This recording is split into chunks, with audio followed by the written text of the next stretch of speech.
Kelly Taylor Ryan, and welcome to Mainely Unspoken. Today our guest is Mark Finks, who is a citizen of Maine. Welcome, Mark. Glad to be here, Kelly. Mark, you're here to talk about the United States Constitution. I am. And what is it that we all need to know about the United States Constitution? I hear that it's really kind of dead and it's not really alive anymore, or it's outdated. A lot of people say it's outdated. Well, let's just say that it is the foundational law of the United States, along with the Declaration of Independence and the American Common Law, which is successor to the British Common Law. But we don't want to put our audience to sleep. We've got to take one little piece at a time and hope that by the end of the show they understand what we're trying to tell them. I often start presentations to groups by saying that we've arranged to have the sovereign ruler of the state of Maine here for our program, you know. Now, what do you mean by the sovereign ruler? What is the sovereign? The sovereign's the king. He has the power. And everybody goes, ooh, who's here, the governor?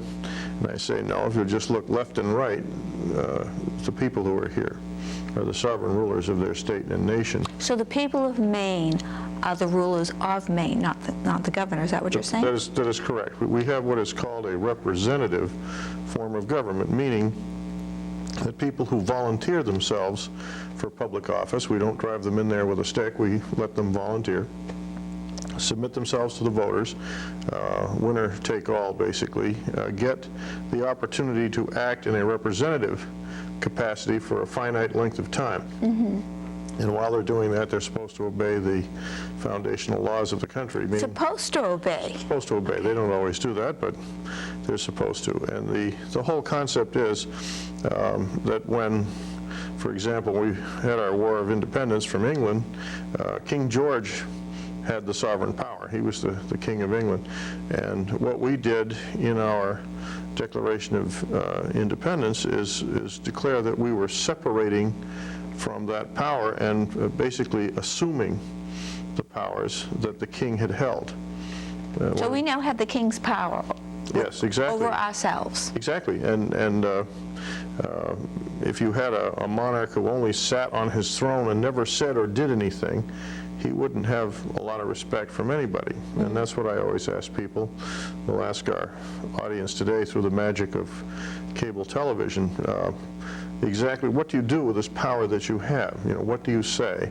And but I don't think most people believe they have any power. They're not acquainted with it. We stopped teaching civics in our school system 50 or 60 years ago and substituted something that's generally called social studies, which is kind of a current events topical approach to teaching people about government and the things that government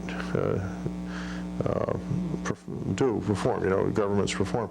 And of course that doesn't really give people a context. They have no sense of how they connect with the system. They feel more observers than participants. They feel left out of things as though the government simply does things to them. Right. And that's a big mistake on the part of everybody. We can all take some of the blame for that. So if we don't accomplish anything else in our program today, we hope to at least tell people that they have this power if they care to use it. Now that's the big if. Yeah. But perhaps in the course of our discussion we'll be able to talk them into that.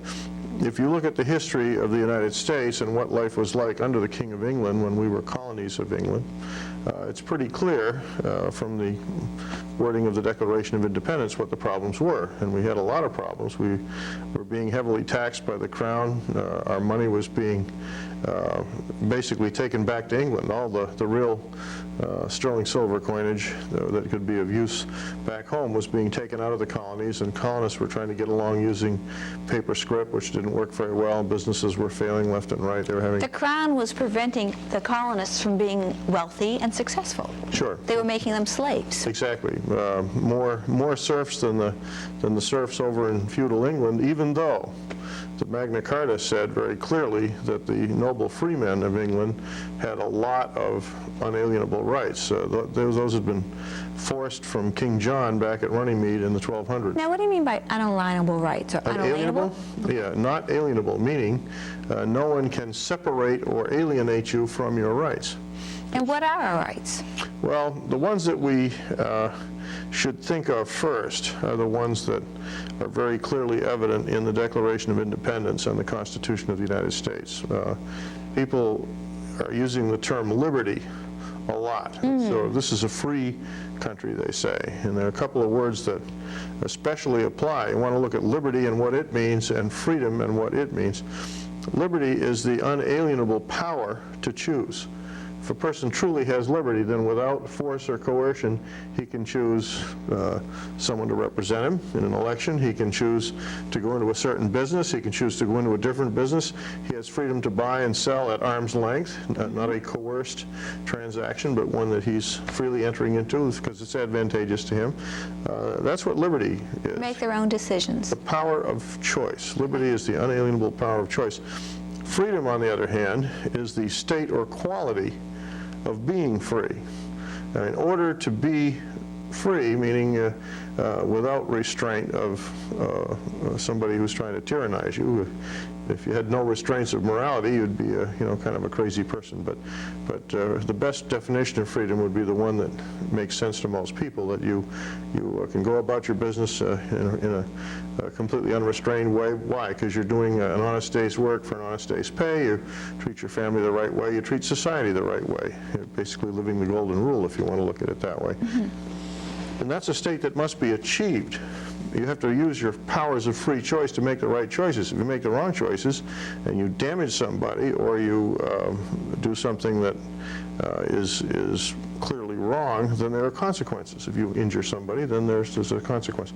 So we would say that the ability to choose, or power to choose, that people have, that they got from the Creator, who's mentioned in the Declaration of Independence, that all men are created equal and endowed by their Creator with certain unalienable rights. And liberty, the freedom to choose, comes with that. Comes with but among these are Because- life, liberty, and the pursuit of happiness. because before government, we did make choices. Sure. Right, And have had that inherently since humanity existed in the first place. And this is a very important concept of law for people to understand, because otherwise you're going to wind up with somebody exercising a tyrannical power over you. If you're the king, the sovereign people of the United States, and you sit there and say nothing and do nothing, then everybody who has some kind of special interest or axe to grind is going to govern in your place. Why? Because you're not saying anything. And that may seem a little obvious if you think about it, but actually it is the core problem that the United States has with government at the present time. What is called apathy is more a kind of resignation. It's a feeling of helplessness or hopelessness that people get because the whole system seems so big and overwhelming, they don't know how to deal with it. Okay, so what you're saying is that we have a constitution, Yes. okay, and the people are not using the powers that the Constitution says that we have. Right. And we don't have them because we're not taught civics anymore. We're not taught what we're supposed to do to protect our rights that the Constitution gives us. Is Exactly. That, okay. If the Declaration of Independence were well taught to young people coming up through our government school system, they would go through it minutely and say, it says there's a Creator. And we're not making a religious statement. We're saying that there is some entity that created everything to start with. And before governments, we had certain rights. We Yes. had certain liberties. Yes. And government didn't come in, when we made an agreement with government, we didn't throw those rights away. Right. And the Declaration says that. It It says that to secure these rights, governments are instituted among men, deriving their just powers from the consent of the governed. And of course that concept says that you're not going to be forced or coerced into things, that people are governed by consent in a good government, and they agree to do these things. Well, who does that? It would be the state representative sitting in the state legislature. It would be the state governor carrying out the will of the legislature as the chief administrator or executive of the government, that type of thing. That's all supposed to be connected in a seamless garment, a contract that everybody knows exists and everybody lives by. And in the United States, for the first 100 or 150 years of our existence at least, as a country, every farmer, every tradesman, everybody knew that these things were true, and they kept a vigil over the Constitution. They so that, watched it. Yeah, so that when people stepped out of line, they'd call them on it. And when you say people, you mean the people in office? The governor, yes. the attorney general? Or even private citizens who tried to abuse some aspect of business or contract law, something like that. Because the whole key to the process is the respect that we have for each other. If you're not really trying to harm anybody, then you have nothing to fear. Nothing to fear. But if you are trying to harm somebody, then you have the risk of civil liability. Someone could sue you and take your substance away from you, or if it's a crime, they could put you in the slammer and close the door for a while. Okay, so 100 years ago, the average person was watching their neighbors as well as the government. So everybody sort of paid attention to what the Constitution was talking about. They were much more conversant with it than they are now. And it is also true that in the whole course of the history of the United States, there have been special interests in high finance and other areas who were manipulating and maneuvering for their own advantage. Well, caveat emptor, let the buyer beware, or let the citizen beware, and let him watch these things and deal with them in some fashion. To give a simple example, it's a very good example. At the turn of the century in 1900, the United States senators were still selected by the state legislature, and the popular house, the House of Representatives in Washington, was elected by the people. So you had one popular house and one chamber of the U.S. Senate that represented the state governments. And you had 2 senators for each state, regardless of how big or small the state was, and then you had a house based on population. Okay, and with this, if the state legislators voted for the federal senators, that was to protect our state rights. Yes, is that why they were? the rights of each state, and if you'll think about it, it also protected, it kept the interest in who held the state representatives and state senate positions very high. Oh, okay. Because you never would send anybody up to Augusta in Maine, for example, that you didn't trust to select your U.S. senator. Okay. So this put a whole different emphasis. So they were much more invested in who got elected to Absolutely, the and it legislature. kept everybody interested. When you made both chambers of the Maine legislature popular houses and you directly elected your U.S. senator, it killed the interest in state legislative races substantially because it de-emphasized it. All the people are going to elect those directly, so if it's according to the Constitution that the state legislators are supposed to vote for the state and federal... Correct, and that was changed. There was a wave of populism at the turn of the century in 1900, and then people said, oh, no, we've got to directly elect the U.S. senators, so they made an amendment to the U.S. Constitution and changed it, but it wasn't such a smart idea. Even somebody as politically liberal as George Mitchell has consistently said, every time I've ever discussed it with him, which has been several times over the years, that he still favors the appointment of U.S. senators by the state legislature. He understands why that was deemed good by the founding fathers of the United States, and time has proven them correct. And also, by doing that, didn't the federal government get more power over the states too, because it started to blend it more? Exactly. Well, if everything becomes, seemingly more like a pure democracy, which we certainly are not. We're a representative republic restrained by a written constitution. But we're acting more and more as though we were a pure democracy. You have all these waves of popular sentiment, these emotional things that people are apt to get involved in, and it messes up their judgment, particularly if they perceive that they're voting benefits to themselves out of the public treasury. And a lot's been said about that over the years. It's a sure sign of decline in a nation's history when people are starting to try to benefit themselves by voting money for themselves out of the public treasury.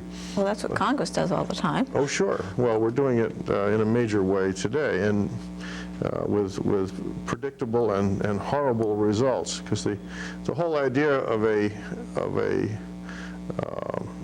constitutional republic is that everybody goes out and earns and does for himself. He prospers according to his initiative, and if all things being equal, he can do that, he's going to do just fine.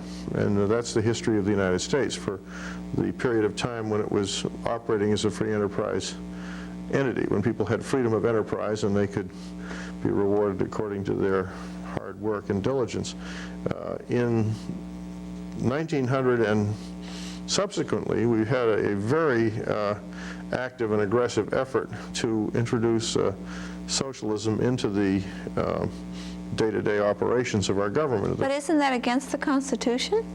Well, I would say that it is. There are all kinds of people out there who try to say we can have a blended system. I seriously doubt it. I think But is that an interpretation of the Constitution, or is that what the Constitution says? I mean, once they start saying we can have a blended, aren't they going against exactly what the written law said?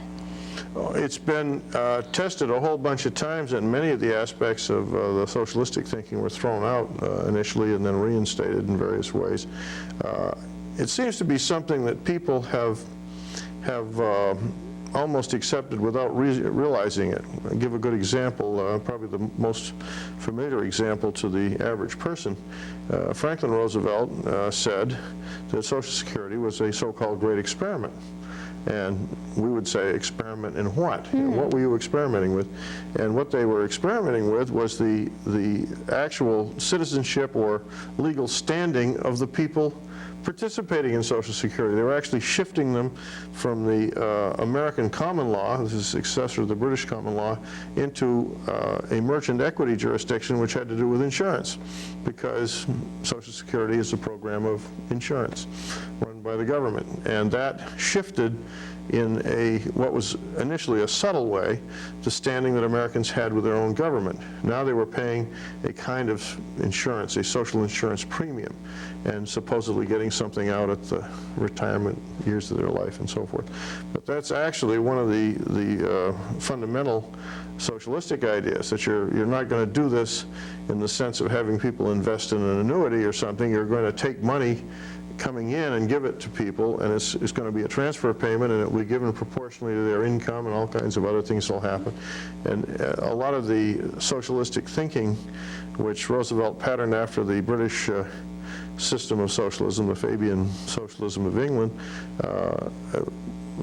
trended in that direction, and it was completely at odds with what Americans' traditions were. Their political traditions were separating us from England and feudalism and all that negative junk, and the Fabian socialism that Roosevelt incorporated in his administration basically brought it all back again. You're going to have a rule from the top down with a power pyramid and a bunch of elite technocrat bureaucrats telling everybody what to do. That was the... But the people didn't know that happened, did they? I mean... Not really, no. The average person completely missed it.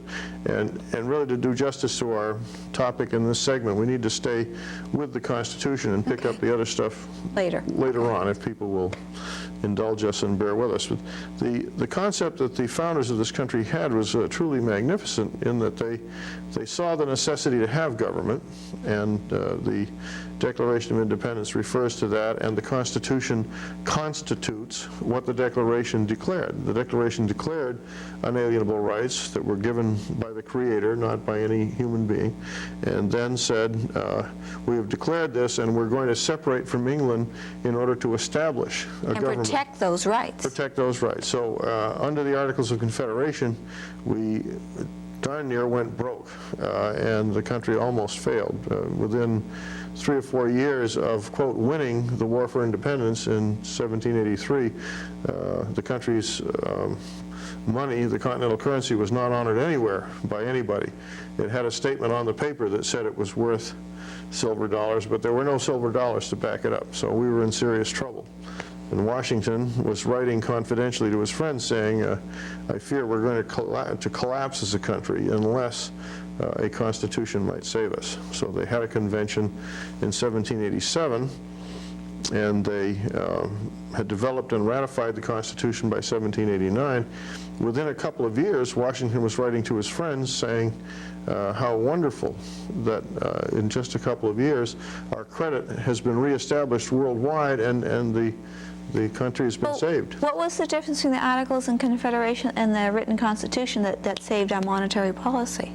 The fact that you actually had a federal government with the power to tax and the power to govern. The Articles of Confederation were pretty airy-fairy, voluntary, and so forth. They feared the centralization of power because of the way the King of England had operated, so they tried to prevent that, but they realized they had to have some central government, and the way they developed it was with a system of checks and balances and a written constitution to restrain the government from harming states or individuals. So the states and the people decided they would give up more of their rights in order to get more security from a central government. In effect, they did that with the addition of the 10 amendments called the Bill of Rights. Okay. They wanted a written statement of unalienable rights that would be honored by the government forever. And that's why we have so many discussions today. Virtually everything the government does is offensive to those basic 10 rights. So how do they get away with that? Well, basically because we don't challenge them, and we don't put out of office the office holders who are mushy-headed about the Constitution, and replace them with people who are clear-thinking, who But understand don't the you think document. it's beyond that? Don't you think it's not just the congressman or the senator that's down in Washington, D.C.? Don't you really think it's the corporations that bought them out that are controlling them? So even you, and I don't know, who are pure in heart as far as all of this knowledge, and you're going to, you know, be a straight arrow and vote according to what the Constitution says, if you get into office, what do corporations say? Hey, we're going to buy you out anyways, and you won't be able to vote according to the Constitution. I mean, isn't that a big part of it, and why people feel so helpless? Yeah, the only way that they're going to deal with the power of the paper people, which is what corporations are, they're pieces of paper that say they're a person, you know. The only way you're going to deal with that is to make it clear that the public understands the foundations of the law, and that they're going to adhere to the foundations of the law. You have to start a popular movement that sweeps across the whole country so that people are all talking in a standard set of definitions about the Constitution, similar to what we've tried to do in this brief little segment, so that people begin to get a glimmer. There's a little light there at the end of the tunnel. They can say, oh, well, so we are supposed to have these rights. They're supposed to be protected by government. We're supposed to be operating our choices in elections and speaking publicly, writing the right to speak and assemble peaceably for the common good and so forth. You've got to start using the things enumerated in the Bill of Rights in a vigorous way before the system is going to feel any impact at all. So it's the responsibility of every citizen in Maine and across the nation to understand what the Constitution says, to understand what the Bill of Rights says, and to make and start talking about it, to put pressure on their state representative and their federal representatives to start obeying the Constitution. School board members, counselors, county commissioners, absolutely. Well, you know, I don't know if you ever heard of Bob Schultz, but he started a project called Enduring Patriotism, and he wanted every single state in the union to have their state legislators pass laws saying that we have to study the Declaration of Independence, our state constitution, our federal constitution, in detail from grade 1 until grade 12. None of the state legislators, senators, or congresspeople, reps that I know of showed any interest in that at all. Sure. Well, we've had a statutory requirement in Maine for a number of years that the State Commissioner of Education promulgate a curriculum on the Constitution that it be taught as a requirement for graduation in Maine schools. And when we inquired about this in Maine a few years ago, the curriculum director for the whole state initially said he didn't even know it existed. Oh, wow. I had to just turn the statute book toward him and point to the provision. He looked at it, he said, okay, I'll take a look for it, and he found that they had one. Dating back to the 1950s, it wasn't very well distributed out there, but there was, in fact, a curriculum the high schools were supposed to teach. So why did the schools dump it? Why did the schools not teach the civics, basically? Well, what are our constitutional duties? What are our patriotic duties to know the law, to make sure our representatives are doing their job? I like to compare it to water seeking its own level. It's just going downhill. You know, once we set the system in motion to use behaviorism and manipulation of students instead of making them stand on their own 2 feet and do things the old academic way, the whole curriculum became flabby, and we lost a lot that we haven't regained. The high water mark of U.S. public or government education was about 1960. That's when our students were the most literate when they got out of the school system. That was over 40 years ago. So we now have the system dumbed down to an extraordinary degree, and we're asking those students and the parents of those students who are the product of that type of education to show a lot of initiative and interest that they don't presently have. That's a toughie. Do you think that if you gave the average state senator or state representative a test on the Maine state constitution, would they pass it? If it were really rigorous, it's a little doubtful. They do. That's a delicate subject with them because they're not really trained. They get elected to the office and they have a little orientation but no real training. So how can they do their job if they don't know the state constitution and laws and how this country was founded in the federal constitution? They're passing unconstitutional laws then. A lot of times they are, and they keep relying on other people to They keep on relying on to tell them things, sure. The Legislative Research Office and other staffers. And if we tested them, would they know? They have a definite political bias, most of these people, the fellows who are professionals at various subjects in the State House there, and most of them are a bit on the liberal side, to put it politely. They're shaped by the bureaucratic appetite and tendency of government. Maine became the most taxed state in the nation because there were so many of these guys up there. I call them the hire more of me movement. And they go to the legislature and they say, the answer to your problem is to hire more of me. And if you'll do that, we'll solve your problem for you. And Maine has bought that for decades now, so this is what Time for them to wake up. Yes. We have too many taxes. We only have 2 minutes left. Yeah. What is it that you want the audience to know? Well, and remember, people definitely need to know that instead of recommending that you join some movement or sign a referendum petition to gain power, you've got to know that you already have the power, and that it's basically the fact that you don't use it that leaves the system in the kind of shape that it's in. So if you get only that out of this half hour, that the popular sovereigns of Maine are the people of Maine, and that they're basically saying nothing and doing very little to affect anything. And if you start there, then the minute you start speaking or doing something, there's a considerable impact on the whole system. So if all the parents go to their school board and say, we want to know what our kids are being taught about laws, where to read about them, how to understand them, how to, keep track of what their reps are doing. Is that one of the ways they can do it? Sure. Well, they have to become a general interest group instead of a special interest group. A general interest If you were generally interested in what the school board was doing, the first thing the school board wants to know if you show up at a meeting is, what issue are you here about? Because they're expecting you all to leave after that issue is discussed. You say, oh no, I'm interested in the whole ball of wax. I want to see how my government is doing these days. That is quite revolutionary. That shakes them up because they know you're not going to leave after 1 or 2 items on the agenda have been discussed. All right. Well, thank you, Mark, for coming. It's been a delight. I think you need to come back and tell us a whole lot more, because I think there's a whole lot more to talk about. I'd be delighted. Great. Well, you got to get out the Maine Constitution. The first part of the Maine Constitution is Declaration of Rights, right? It is, and the Secretary of State will send you your own copy upon request. You just call him up, he'll send it to you in the mail. Excellent. Makes great reading. Excellent. Do that, and we'll see you next time. Thanks for watching.